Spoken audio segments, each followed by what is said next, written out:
Ég var að senda frá mér þessa bók, A Tale of Two Valleys. Hún búin að vera nokkur ár í vinnslu og upphaflega á Þjóðminjasafninu.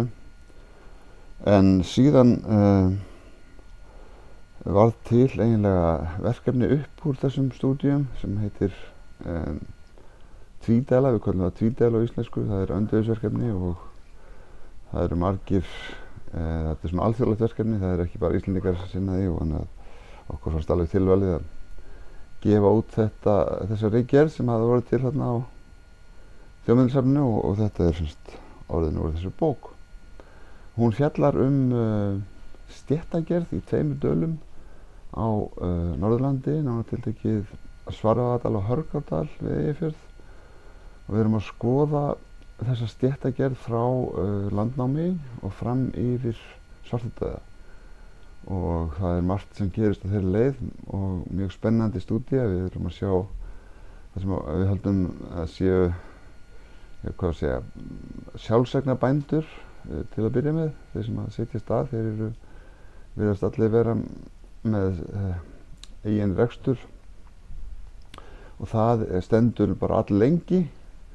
En síðan fer að fara sumir menn að verða jafnari en aðrir og sumir öflugri en aðrir, og 1200 er komið fram höfðingjastétt sem er mjög áberandi þarna við Eyjafjörð, og einmitt saga Guðmundar dýra fjallar átök sem að virðist vera þar á milli höfðingjastéttarinnar og bandamanna þeirra annars vegar og sjálfseignarbænda við Eyjafjörð hins vegar. Og síðan líður tíminn og allt í einu er komin 1402 og þá kemur svartadauði.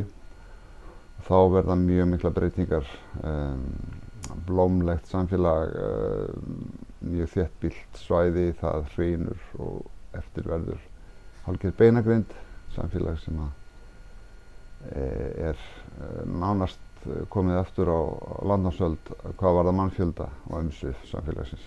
Það verður svo mikil fólksfækkun. Þetta erum við að skoða í þessari rannsókn, og hér er verið að fjalla sagnfræðiheimildir og fornleifafræðiheimildir og vistfræðiheimildir, hvað þær segja þessa þróun alla.